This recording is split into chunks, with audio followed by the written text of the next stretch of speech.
رب کے مہمان تجھ سے بخشش کا ہے سامان. ماہ رمضان رمضان آیا رمضان آیا رمضان آیا رمضان آیا رمضان آیا رمضان آیا.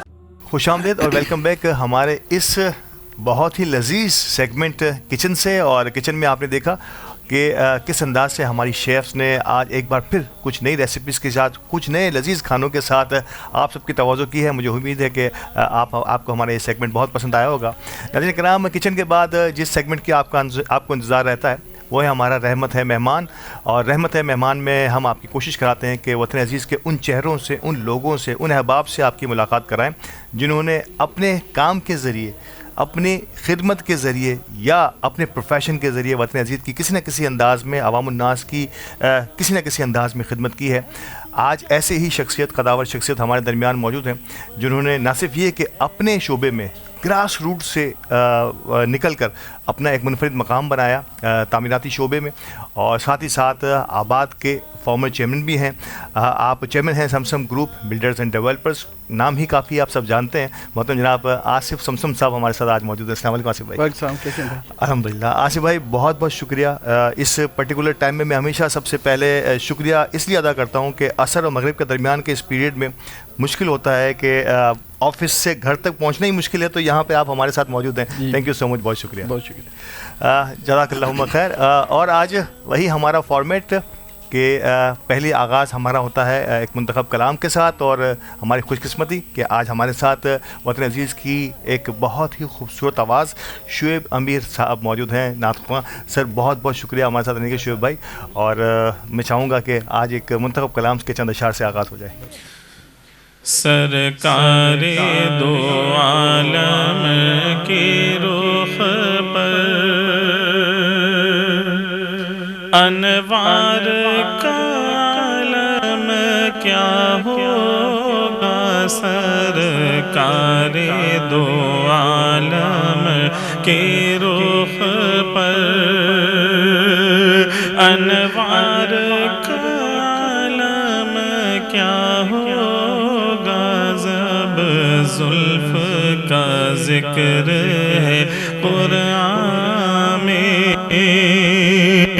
رخسار کا عالم کیا ہوگا.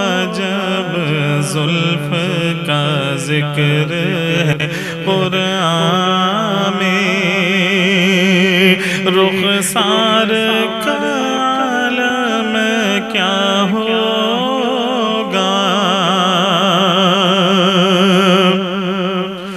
جب ان کے گدا بھر دیتے ہیں شاہان زمانہ کی جھولی، جب ان کے گدا بھر دیتے ہیں شاہان زمانہ کی جھولی، محتاج کی جب یہ حالت ہے، مختار کا عالم کیا ہوگا. محتاج کی جب یہ حالت ہے، مختار کا عالم کیا ہوگا. جب زلف کا ذکر ہے قرآن میں، ہے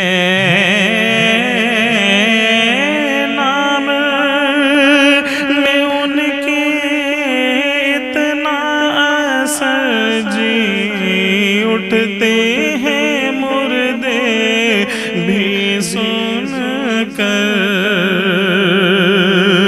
ہے نام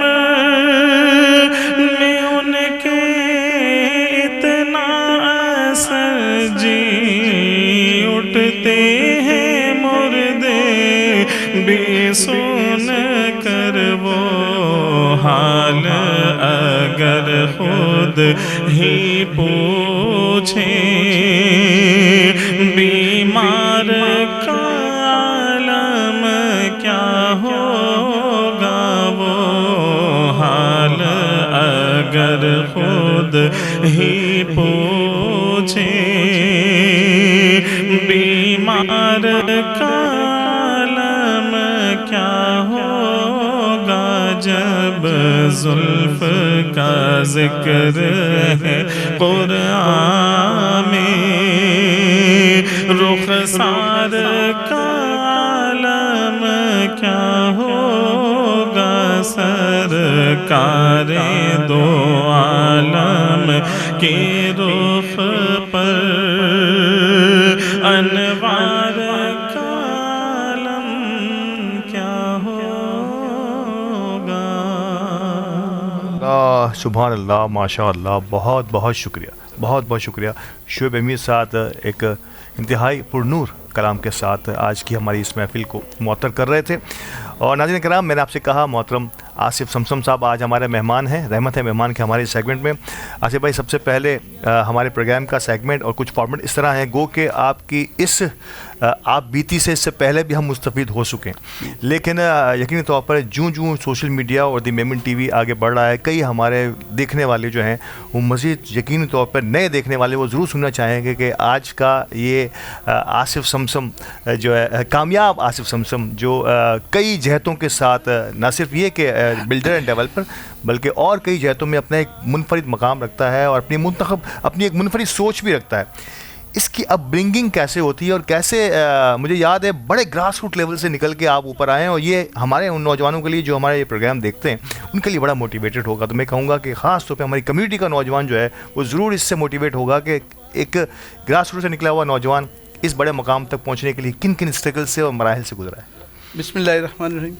بہت شکریہ الطاف بھائی، آپ نے ایک اچھا خاصا تعارف کرایا، لیکن میں اس کو سمیٹتے ہوئے یہ کہوں گا کہ جو بنیادی بات ہے انسان کی، کسی بھی انسان کی زندگی میں، کہ اگر آپ کی ماں باپ کی دعائیں آپ کے ساتھ تو میں سمجھتا ہوں کہ اللہ تعالیٰ آپ کو ہر مقام پہ عزت بھی دے گا، بے شک ہر مقام پہ آپ کا نام بھی روشن کرے گا، بے شک، مگر شرط یہ کہ آپ کے ماں باپ جو ہے ان کی دعائیں آپ کے ساتھ ہوں۔ تو میں جو بھی ہوں آج اور جس بھی مقام پہ ہوں، میں سمجھتا ہوں کہ میرے ماں باپ کی دعائیں ہیں جن کی بدولت اللہ تعالیٰ نے مجھے بے شک اس مقام پہ پہنچایا۔ اور میں ہمیشہ سے جب بھی کبھی کوئی بھی پروگرام ہوتے ہیں تو میں اگر کوئی اس طرح کا سوال ہو تو میں ضرور یہ کہتا ہوں، اور میں جو جنریشن ہے، جو ہماری نئی جنریشن ہے، ان سے بھی میں یہ کہتا ہوں کہ جو بنیادی بات ہے وہ ماں باپ کی دعائیں ہیں۔ تو آپ محنت کریں، کچھ بھی کریں، وہ بہت اچھی بات ہے۔ اور ہم ہمیشہ ایک سوچ ہے کہ سچ پہ چلیں، سچ کے ساتھ چلیں اور دلیری سے چلیں۔ اور میں خود نہیں کہتا ہوں لیکن میں یہ سمجھتا ہوں کہ اگر ہم دلیر ہو کے بات کریں، سچ بولنا سیکھیں اور سچ کے ساتھ کھڑے ہوں، اور پھر جب آپ کے ماں باپ کی دعائیں آپ کے ساتھ ہوں، تو میں نہیں سمجھتا کہ کوئی بھی منزل یا کسی بھی منزل پہ پہنچنا۔ آج میں اگر یہاں ہوں تو میں سمجھتا ہوں کہ یہ کچھ بھی نہیں ہے، لیکن ماں باپ کی دعاؤں میں وہ اثر ہے کہ اللہ تعالیٰ آپ کو جو ہے ستاروں تک پہنچا سکتا ہے۔ اس میں تو یہی ہمارا وہ ہے، بنیاد ہے، یہی ہماری سوچ ہے۔ اور جیسے میں نے کہا کہ اپنے معاملات کو ٹھیک کرنا چاہیے، اور اپنے معاملات سے متعلق بات یہ ہے کہ موقع ہر انسان کو اللہ دیتا ہے، گریٹ، لیکن جب لوگ اس کو اویل نہیں کرتے یا اس کو وہ مس کر دیتے ہیں یا پھر ان کی نیت میں کھوٹ ہوتا ہے، تو پھر وہ یہ شکوہ کہ اللہ نے ہمیں موقع نہیں دیا، میں سمجھتا ہوں ایسا ممکن نہیں ہے، کیونکہ ہم سب اللہ کی مخلوق ہیں، اللہ سب کو موقع دیتا ہے، اور اللہ ہم سب سے بہتر جانتا ہے۔ اگر کسی کو زیادہ دیا تو اس کے حق میں بہتر، کسی کو کم دیا تو وہ اس کے حق میں بہتر۔ تو یہ جو بنیادی باتیں ہیں، اگر اس پہ ہمارا ایمان اللہ پاک پہ اور نبی پاک صلی اللہ علیہ وسلم کے جو بتائے ہوئے راستے ہیں ان پہ اگر مضبوط ہو، تو میں سمجھتا ہوں کہ غلطیاں ہم انسان کریں گے، کرتے رہیں گے، آج بھی کروں گا، آگے بھی کروں گا، لیکن یہ میں کہہ سکتا ہوں اپنے دل سے کہ دانستہ نہیں کروں گا۔ اور اگر کوئی غلطی ہم سمجھتے ہیں ہم سے ہو جاتی ہے تو اس میں مجھے کوئی شرم نہیں آتی کہ اس غلطی کی معافی مانگنے میں۔ تو اگر ہم خود کو اس قابل بنائیں کہ ہم جو جو زندگی میں جو مراحل سے ہم جن سے گزرتے ہیں، جیسے آپ نے کہا کہ ہم نے اسٹرگل کی، زیرو سے اسٹرگل کی. آج بزنس کمیونٹی کے حوالے سے میں کہہ دوں کہ کوئی ایسا فورم نہیں ہے، FPCCI ہو، کراچی چیمبر ہو، آباد ہو، لیڈنگ پوزیشن پہ میں نے اپنے سیکٹر کے حوالے سے الحمدللہ FPCCI میں بھی اپنے سیکٹر کے حوالے سے میں نے لیڈنگ پوزیشن پہ کام کیا، کراچی چیمبر میں بھی اپنے سیکٹر کے حوالے سے میں نے لیڈنگ پوزیشن میں کام کیا، اور آباد جو کہ ہم ہمیشہ کہتے ہیں کہ ہماری ماں کی جیسی ہے، اور ہمارا بنیادی جو روزگار ہے وہ ہاؤسنگ، کنسٹرکشن اور ریل اسٹیٹ سیکٹر ہے. تو جب بھی ہم آباد کی بات کرتے ہیں تو ہم کہتے ہیں کہ یہ وہ نرسری ہے کہ اگر آپ اس کو جو اللہ آپ کو موقع دیتا ہے، اس کو اگر آپ مثبت طریقے سے لے کے چلیں، آپ یہ سوچ کے چلیں. ہم ہمیشہ کہتے ہیں، میں اپنے لوگوں سے بھی کہتا ہوں، اور میں عام جو ہمارے جن لوگوں سے ہمارے بزنس سیکٹر میں بھی یا عام طور پہ بھی ہم ہمیشہ یہ کہتے ہیں کہ ہم خواب دکھاتے نہیں، خواب بناتے ہیں. اور ہم سے جو ہمارے ساتھ کام کرتا ہے وہ ہم سے اپنا خواب شیئر کرتا ہے. کیا بات ہے. تو ہم کو یہ خیال رکھنا چاہیے کہ آپ لوگوں کا ڈریم بناتے ہیں تو ان کی جو امیدیں ہیں، جو ان کی توقعات ہیں آپ کے ساتھ، یا جس سوچ کے ساتھ وہ آپ کے ساتھ آتے ہیں، تو آپ کی پہلی سوچ یہ ہونی چاہیے کہ اگر کوئی بندہ یا کوئی بھی فیملی یا کوئی بھی انسان آپ کے ساتھ جڑتا ہے یا آپ کے کسی پروجیکٹ کا پارٹ بنتا ہے، تو آپ کی پہلی سوچ یہ ہونی چاہیے کہ اس کا فائدہ ہونا چاہیے. اپنا فائدہ خود بخود ہو جائے گا، لیکن اگر ہم نے ان کا فائدہ سوچا تو. کیا بات ہے. تو یہ میں سمجھتا ہوں کہ کچھ چند بنیادی باتیں، اور محنت کرنا، میں ہمیشہ اس پہ بلیو کرتا ہوں کہ محنت کرنی چاہیے، اور شرط یہ نہیں ہے کہ محنت کریں گے تو آپ کو ملے گا، دے گا تو اللہ، لیکن یہ کہ کچھ بنیادی باتیں ہیں کہ ہم کو اپنی لائن اور لینتھ ٹھیک رکھنی چاہیے، ڈائریکشن ٹھیک رکھنی چاہیے، ہم کو محنت سے نہیں گھبرانا چاہیے. اور مشکلات آتی ہیں، اور مشکلات میں ہی انسان میں سمجھتا ہوں کہ مشکلات سے ہی سیکھتا ہے، اور مشکلات میں ہی وہ پکتا ہے، جس کو ہم کہتے ہیں کہ جیسے لوہے کو گرم کر کے جو ہے اس کو ڈھالا جاتا ہے. تو اسی طرح یہ مشکلات جو ہوتی ہیں وہ آپ کو اونچا اڑانے کے لیے ہوتی ہیں. تو مشکلات سے گھبرانا نہیں چاہیے. وقت کبھی ایک سا نہیں رہتا، وقت بدلتا ہے، لیکن اگر ہم ثابت قدم رہیں اپنے مشن پہ، اپنی سوچ پہ، اپنے فوکس پہ. اور جہاں تک آپ نے بات کی سوشل میڈیا پہ، میں ہمیشہ یہ بات دیکھتا رہتا ہوں کہ ریس کا حصہ نہیں بننا چاہیے، کیونکہ یہ جو ریس ہے یہ ہم سمجھتے ہیں کہ سب ہار جائیں گے، تو ہمیں اس ریس کا حصہ نہیں بننا چاہیے. ہمیں حصہ بننا چاہیے سوشل میڈیا پہ لوگوں کے کام ہم کر سکیں. صحیح. لوگوں کا کوئی نہ، ہمارا فوکس ہونا چاہیے. بغیر فوکس کے اگر کسی ریس میں، کسی بغیر منزل کے کسی ریس میں ہم دوڑیں گے تو میں سمجھتا ہوں اس کی منزل تو ہے ہی نہیں. تھکنا ہے اس کا. تو آپ اس کا الٹیمیٹ رزلٹ تھکنا ہے. تھک جائیں گے یا گر جائیں گے. صحیح. لیکن اگر فوکس ہوگا، کوئی مشن ہوگا، کوئی سوچ ہوگی، تو میں سمجھتا ہوں کہ پھر اللہ کی مدد بہت تیزی سے ملتی ہے. کیا خوبصورت باتیں ہیں. مطلب جسے کہتے ہیں نا کہ آپ ایک تار چھیڑ دیں، اس کے بعد جو سروں کے ساتھ، ہر قافیے کے ساتھ قافیہ، لفظ کے ساتھ لفظ ملا کر، محترم آصف صاحب، مجھے یہ کہنے میں فخر محسوس ہوتا ہے کہ میں جب بھی ان سے بات کرتا ہوں تو مجھے زیادہ بولنے کی ضرورت اس لیے نہیں ہوتی کہ اس سوال کے ماخذ کو یہ سمجھ لیتے ہیں. کیا خوبصورت بات کی کہ تم دیے باد مخالف سے نہ گھبرا اے عقاب، یہ جو چلتی ہے تجھے اور اونچا اڑانے کے لیے. کیا کہا انہوں نے کہ قناعت ہمارے ساتھ، ہماری اس شعبے کے ساتھ، تعمیراتی شعبے کی بات کر رہے تھے کہ لوگوں کے خواب جڑے ہوئے ہیں. ان خوابوں کو قائم رکھنا اور اس خوابوں کے مطابق تعبیر پیش کرنا، یہ ہمارے شعبے کا ایک حصہ ہے، بڑا حصہ، چنک ہے. اس کا ہم نے اگر خیال رکھا تو اللہ تعالیٰ کی نعمتیں اور برکتیں ہم پر اسی طریقے سے جو ہے وہ برستی رہیں گی. اور ان شاء اللہ تعالیٰ یہ رمضان کا بابرکت مہینہ بھی ہے، اور یقینی طور پہ ہماری پوری کوشش بھی ہوتی ہے کہ ہم اس رمضان کے بابرکت مہینے میں کچھ اسی قسم کی چیزیں آپ سب کے لائیں. لیکن میں اب تھوڑا سا تعمیراتی شعبے کے حوالے سے سر آپ کی ایک آغاز کرنا چاہوں گا کہ تعمیراتی شعبہ، میں سب سے پہلے ایک چھوٹا سا سوال لے کے مجھے وقفے کے لیے کہا جا رہا ہے. پہلا سوال جو کچھ وقت ہے میں اس میں آپ کا آئیڈیا لے لوں. جتنے بھی ہمارے تعمیراتی شعبے سے متعلق الحمدللہ یہاں پر جو مہمان آئے، انہوں نے ایک بات ضرور کی کہ اس وقت ہمارا یہ شعبہ ذبو حالی کہیں یا ایک نارمل ٹریک پر کہیں، لیکن اس وقت جو ہے یہ کم ترین سطح کی پرائسز ہیں، جس پر یعنی کہ جسے کہہ سکتے ہیں کہ بائنگ سطح پر کہہ سکتے ہیں کہ بائنگ ٹائم ہے. کراچی میں اور کراچی کے پلاٹس کو دیکھ لیجیے، یا اس میں تعمیرات کے شعبے میں بلڈنگز میں بنے ہوئے فلیٹ کو دیکھ لیجیے، مکان، یہ اس وقت کم ترین سطح پر ریٹ پر ہیں. آپ سمجھتے ہیں کہ یہ جو لوگ کہہ رہے ہیں یہ بجا بات ہے؟ دیکھیں، اتفاق کی بات ہے کہ میں مسلسل 3-4 سال سے